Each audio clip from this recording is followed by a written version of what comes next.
What do you say, man? Today was the day. Today was the day that the left finally got the object of all their unholy fixations and fantasies into a criminal court.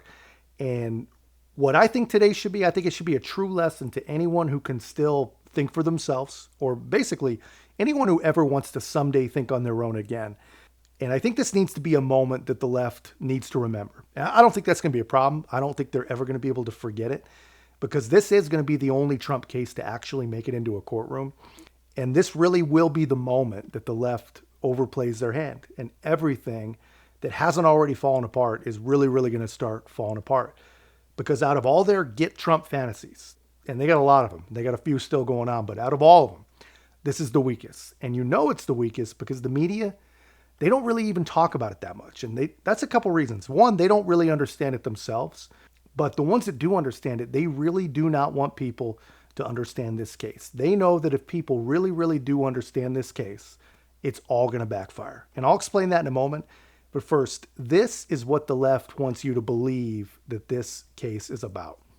What is this a trial about, the way you see it? Well, let me quote Donald Trump's Justice Department's prosecutors in public when they made the charge that Donald Trump, and they wrote this, directed Michael Cohen to pay this money to Ms. Daniels. They said this case is about the impairment of democracy by allowing wealthy people such as Mr. Trump to buy silence a few days before the election to prevent the American people from gaining information they need. They describe this case as about democracy. That's the Federal District of New York, Southern District of New York prosecutors in a public document, hiding in plain sight. So every time someone describes this in a disparaging way as about sex or something else, quote Donald Trump's prosecutors describing this case as seriously about the undermining of democracy.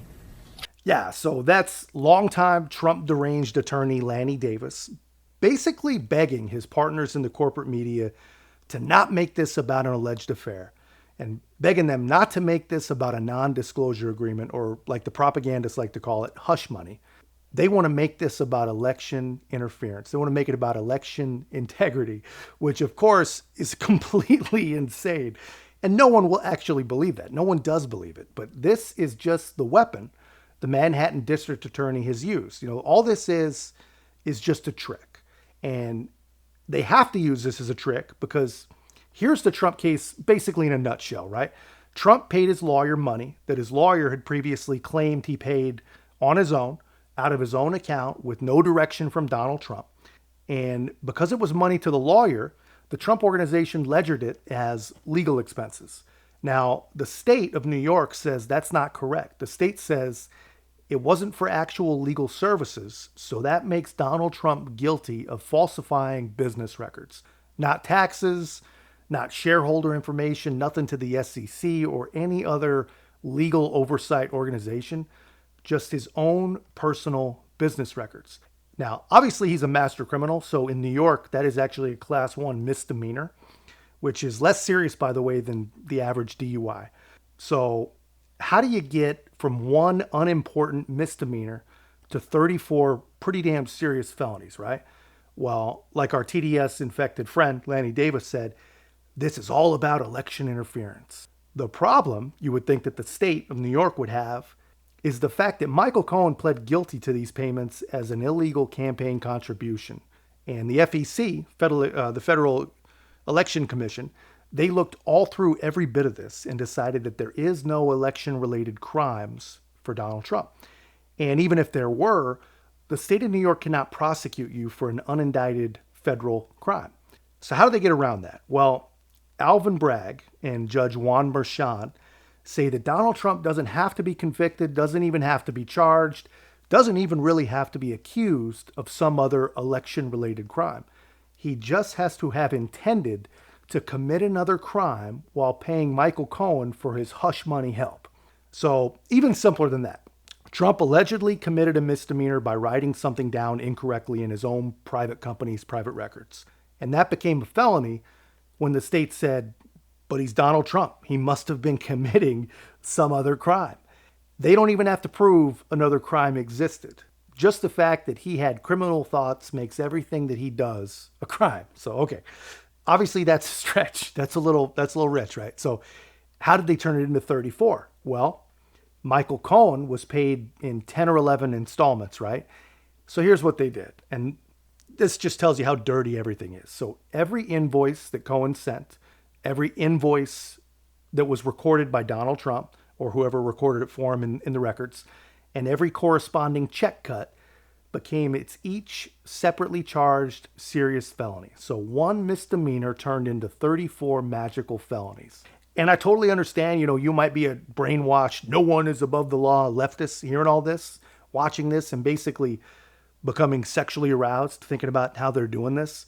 But just ask yourself, man, would anyone else on the entire face of the earth be treated and charged this way, especially by DA Alvin Bragg, who just a day or so ago neglected to charge E. Jean Carroll with a serious gun felony, and a month or so ago, he let a group of violent cop beaters walk out the front door for free, right? This guy has essentially decriminalized anything a non-white person does in New York City, not even mentioning the special political actors helping him prosecute the case. I think it's pretty safe to say and pretty clear that only Donald Trump would be charged in this case. So, I don't know. What are Donald Trump's options, right? How can you win in New York City? Plenty of people think he can't. I actually think that he absolutely can, and I'm pretty confident that he actually will. But what are his options? Well, they're not very surprising. These are fairly standard and predictable moves. The first one being that you have to destroy Michael Cohen's credibility, but there's not much there to destroy. I mean, this is the ultimate bottom feeder witness, where the question is whether the jury is going to recoil by the prosecutors putting him on the stand. He was just denounced by a judge for being a serial perjurer. And so it doesn't really help to say, well, that's so last week. I'm testifying in another case. He has this long litany of false statements, conflicts. He pleaded guilty under oath and then later said that he wasn't telling the truth. To the astonishment of many of us, he was never prosecuted for that perjury by the Justice Department, and now he's appearing as a witness for a prosecution team. So this is just a very strange universe that we have entered in this case.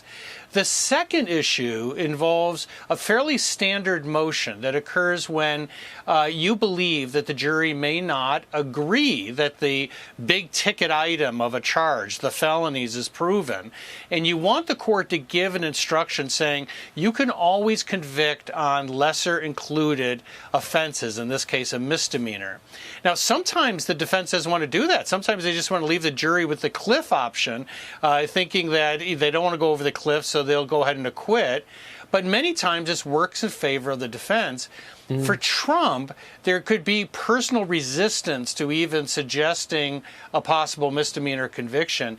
But politically and legally, it would be a very significant advantage for him. Couple of things. Lanny Davis, the attorney for Michael Cohen, I don't know how he's paying him, says there's more than just Michael Cohen to testify against Trump. Do you know of anything about this? Well, I've been critical of this case since it was filed. This is the weaponization of the criminal justice system. This is a bizarre case. And in fact, that second strategy makes sense because this was always a misdemeanor under state law, but the statute of limitations had run. So what they did here is they bootstrapped a federal crime, and they're going to prosecute it essentially in state court.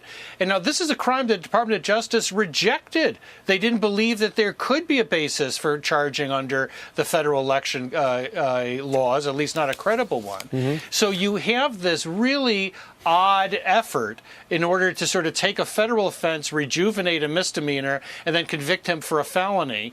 And it's just, in my view, raw political manipulation of the criminal justice system. And if convicted, he can get probation or he could get 4 years in jail. A lot has to do with the judge. And I don't know if Yeah, I mean, no doubt about that. Obviously, this is a very, very smart guy. And the left, they lifted him up as a hero when he said there wasn't yet enough evidence to impeach Joe Biden. Something tells me they're not going to assign the same amount of weight to these words. But the guy is absolutely spot on. This is the weaponization of the justice system. This is political manipulation in every single possible conceivable way, right? Your star witness is an admitted perjurer that the state has declined to prosecute, while at the same time prosecuting people like Weisselberg for the exact same crime with no questions asked, quick, immediate. I mean, just like E. Jean Carroll and her unregistered illegal gun. You know, when you're a Democrat superhero, the system, they're there to serve you. The police came to pick up her gun, and they're going to hold it at the police station until she can get the proper license for it. Gun arrests are at a 30-year freaking high in New York City. They prosecute something like 3,000 people a year just for having a gun in the city limits. But again, I mean, if you're special, if you have the right kind of politics, the same system works for you. It works literally at your disposal, and it will destroy every bit of your enemies free of charge. But that's just my take, guys. Let me know your thoughts in the comments. Like, comment, subscribe. Most importantly, share the channel. I'll see you in the next one.